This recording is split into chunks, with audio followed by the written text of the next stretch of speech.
Good morning. This is Dr. Iftikhar Ahmed Ansari from Department of Political Science, Aligarh Muslim University, Aligarh. Now, in today's video, I'll be talking about the justice this is my second video, and in this I'll be talking about the liberal and libertarian perspective, along with that the democratic and socialistic perspective of justice. We have already discussed about the concept of justice, its criteria and its various dimensions. So we discussed today about its perspective. So when we talk about justice and its different perspectives, we have a liberal perspective on justice. It treats liberty as the central problem of justice. And it is particularly concerned, this liberal perspective is particularly concerned with substantive liberty, for which it seeks to accommodate the principle of equality and the fraternity in the broader framework of liberty. Now, this perspective is chiefly represented by Rawls's theory of justice, and that is what we are going to discuss now, what John Rawls meant by justice and how he accommodates in his procedural justice the substantive justice.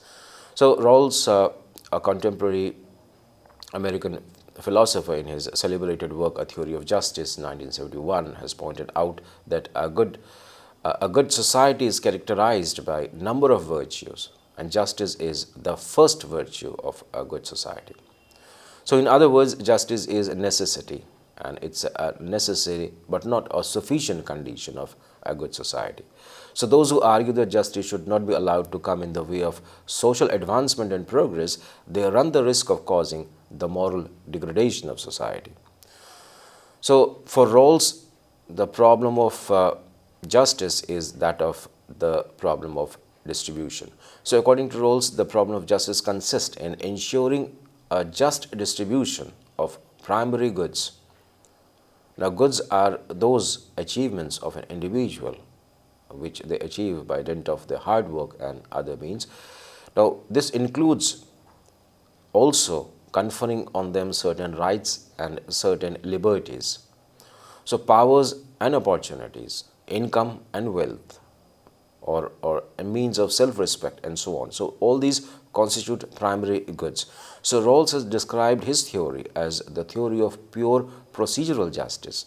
Now it means that once certain principles of justice are unanimously accepted, the distribution resulting from that application will be necessarily just. So acceptance of a criterion, and on that criteria doing or acting in a society will be considered just. So Rawls has evolved a unique method for arriving at this unanimous procedure of justice. So following a tradition that was generated by the contractualist, social contractualist, Rawls has envisaged an original position by abstracting the individuals from their particular social and economic circumstances. Now, these individuals are symbolically placed behind a veil of ignorance. Now, veil of ignorance is a kind of veil where individuals are not aware of their capabilities, or still they are rational agents. They are totally unaware of their wants, their interests, their skills and abilities, and as well as the contradictions which leads to the discrimination and conflict in society. That is, they are rational, but they are not selfish, in the sense they do not know their capabilities. So in deliberations and discussions, they do not speak from the point of view of their own self-interest. They speak in the form of some generally accepted right or wrong. Because they have elementary knowledge of economics and psychology, they are also endowed with a sense of justice as well. So each individual wants to maximize his or her well-being without being envious. I mean, these are certain characteristics of those individuals who are abstracted from their social life, economic life, behind a veil of curtain. Now, this position is postulated, is something which he hypothesizes, and on that basis he is trying to evolve a criterion, a method of providing a fair standard of judging what is right and what is wrong. So according to Rawls, in such a state of uncertainty, these rational negotiators will choose the least dangerous path. Now, in other words, each individual who is behind that wheel of ignorance will hypothetically place himself or herself in the advantaged least advantaged position while recommending a criteria of allocation of the primary goods. Hence, each of them will demand greatest benefit for the least advantaged. So, they themselves considered least advantaged, so they will demand for themselves as a part of a society greatest benefit. So, as a result of this hypothetical negotiation under that circumstances, three principles of justice will be accepted by all according to Rawls. First is principle of equal liberty. Now, that considers that equal right to most extensive liberty compatible with the similar liberty of others. That is, it postulates that nobody's liberty will be sacrificed for the sake of any other's benefit. That is, all are equally, all are free, all are at liberty. And there are no any form of sanctions like the religious or any other kind or law which prohibits them from called equal. So, all are basically considering themselves equal. Then second is the principle of fair equality of opportunity, particularly for the acquiring of offices and position. So, all are having equal opportunity, all are equal first, and all are having equal opportunity second. And the third is the difference principle, which implies that any departure from this equal distribution of the primary goods can be justified only when it could be proved to bring greatest benefit to the least advantaged. So, in other words, a special reward for extraordinary ability and effort of any individual can be treated as just only if it is resulting or if it results in the greatest benefit to the least privileged. So, when these conditions have been fulfilled, the criteria of efficiency can be justly applied in competitive economy. In other words, the rule of allocation to each according to his ability can be applied only if the higher efficiency of the concerned individual results in ameliorating or removing the conditions of the least privilege. Now, Rawls's theory of justice responds and he represents a convergence of libertarianism, egalitarianism and communitarianism.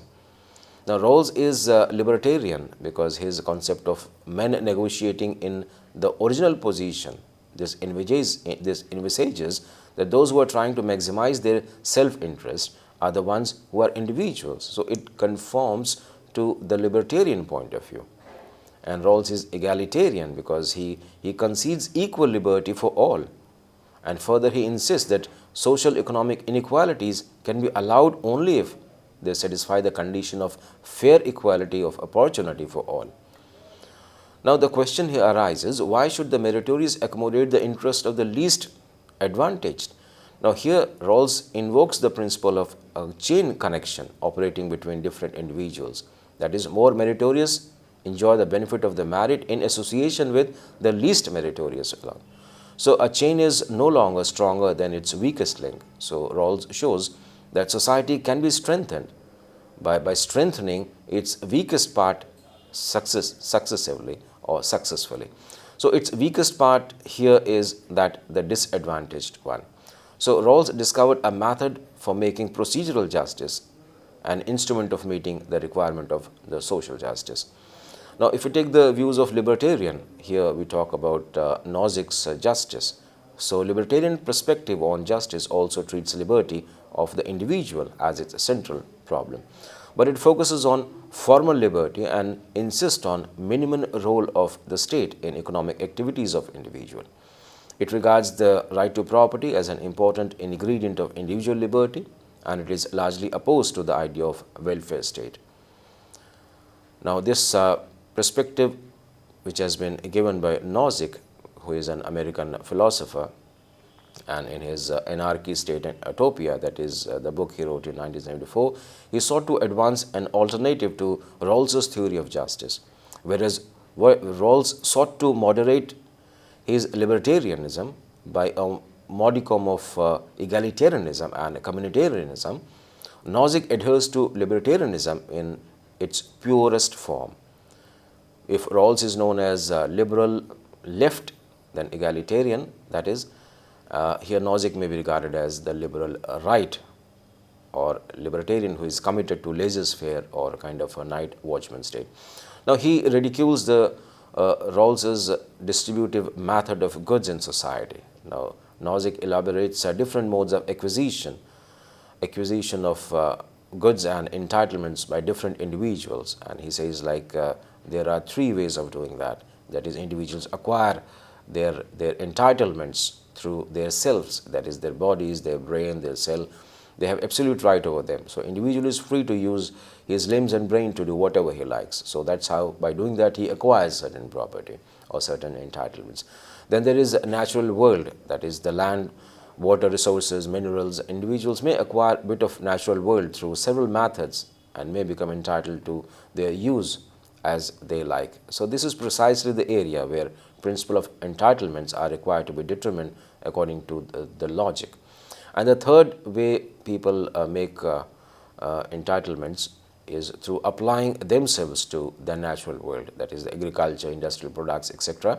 So the individual's entitlement to these products may not be questioned. So voluntary transfer of these goods will establish others' entitlement to them, and that is fine, but no involuntary transfers are to be imposed. So Nozick differentiates three principles on which this entitlement could conform to. First is his initial acquisition. He says the method whereby an individual comes to appropriate some previously unowned bits of the natural world and says like it's mine, and he acquires it and starts using it. So that is initial acquisition, that way he acquires. Then second is voluntary transfer. So it applies to all property, whether acquired through initial acquiring it or by mixing one's labor with the natural world by means of one's talent or effort. And third is rectification. Now this is precisely the area where the state or the international community will be justified in intervening in order to restore the justice. So if there is a single source of water, for example, which is needed by all in the interest of human beings, nobody has right to take it into his control or her control, and here the state can interfere.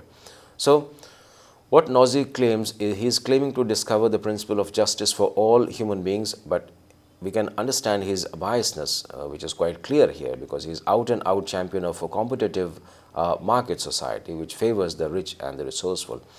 Now Nozick here involves or invokes moral principles to demolish a redistributive welfare state. He approves of taxation only for the provision of the common services like street or street lights or police and defense, etc. When a part of the taxes imposed on the rich is spent on the welfare of the poor, now Nozick considers this as most immoral, and it is similar to a forced labor. So in Nozick's view, it involves using abilities and efforts of one section as a means to others' ends. It involves involuntary transfer, and therefore it violates the principle of moral justice, and which is something to be avoided. So that was the perspective of libertarianism, and now we move on to the democratic socialist concept of justice. Now the supporters of this democratic socialism, they pay equal importance to democracy and socialism. Side by side, they believe that the goal of democracy and socialism are not separable from each other. Both stand for ultimately the amelioration of the condition of the common man. And in effect, democratic socialism signifies the use of democratic methods for achieving the socialist goal, that is the welfare of the underprivileged. So it seeks to modify the Marxian socialism, and its this perspective is in response to the Marxian ideology of bringing about socialism through violent means. Here the democratic socialists, they are trying to bring about this transformation through democratic means. So that is the difference. So partial socialization of product and distribution is their first principle.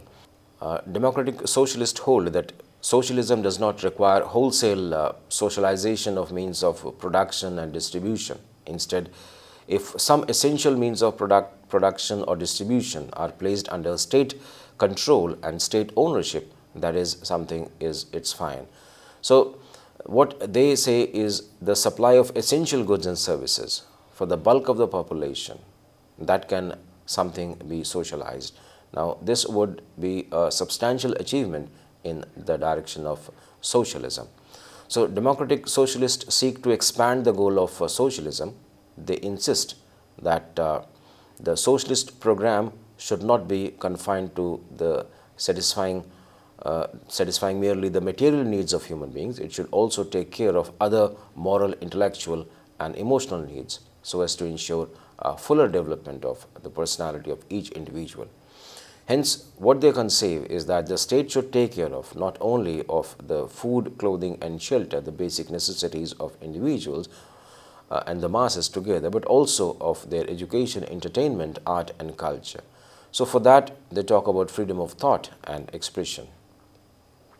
So according to democratic socialist, an atmosphere of freedom is essential for the development of their personality. So even if society has abolished private property, let's say for example, put an end to economic exploitation and managed to satisfy the material needs of all individuals, such a condition will not be conceived to the fuller development of personality without ensuring the freedom of thought and expression. So freedom of thought, freedom of religion, freedom of worship, freedom of movement and other similar democratic freedoms are the need of that society. Then further they talk about no form of dictatorship is to be tolerated in democratic socialist perspective. They believe in opposing all forms of dictatorship, even if it is a dictatorship of proletariat or the working class. Now it was expounded, it was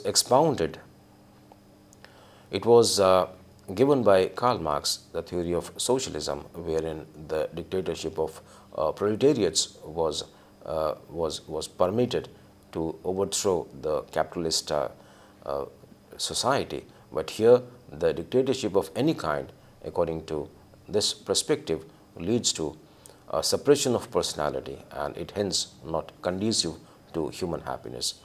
Then further, they talk about free competition for power as one of the founding principles of this perspective. Democratic socialists, they treat all democratic structures free competition for power among political parties, freedom of pressure groups, then parliamentary institutions with an effective role for the opposition, etc. So as essential for achieving the ends of socialism. So among modern thinkers, we find this perspective given by Harold Lasky.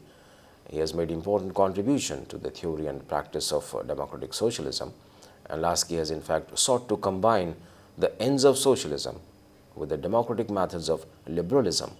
So among these, the Scandinavian countries, Sweden, Norway, Denmark are the most notable, and India also claimed to follow the path of democratic socialism. So democracy and socialism and their combination has developed a perspective. Now, democracy is a matter of procedure. It's not the end. It's a procedure which is adopted to come to an end where individuals and their interest or their needs can be satisfied. So it does not prescribe a goal of state policy. So adoption of goals of social justice in a democratic state largely depends on basically two factors. First is the prevalence of a strong and discerning public opinion in favor of goals of socialism, so that those committed to these goals, they win majority in elections and they have a strong political will to implement their program that will bring about the socialism in a capitalist economy or democratic country. And secondly, a strong resource, and this resource base for the state which enables it to provide for for the masses, any elaborate public services, social security without resorting to any kind of coercion or undue taxation on the capitalist class. So if these two conditions are met, then democracy and socialism can be combined, that is, socialism can be brought about by bringing democratic means. So if leadership of a nation is able to motivate the people to work hard to raise production and mobilize resources, democratic socialism can be a reality. So with that, I come to the end of what I had to talk about, and in this presentation I talked about the three perspectives, and in that basically first I talked about the concept of liberal, that is John Rawls's concept of justice, and then we talked about the libertarian view, that is the Nozick's concept of justice and what he meant by justice, and how entitlements are acquired. And then finally, I talked about the democratic and socialist justice and their concept of bringing about socialism through democratic means, and this was in opposed to and response to the Marxism during those days when it was prevalent and it was being brought about in USSR, erstwhile USSR, and there was a threat of communism in these European countries. So alternative perspective was suggested to bring about socialism through democratic means. So this perspective holds good at that time, and it provided a kind of a protection, a bulwark against the marauding forces of workers who wanted to overthrow the capitalist economy completely. So with that, I come to the end of what my presentation was on today on this perspective. So thank you.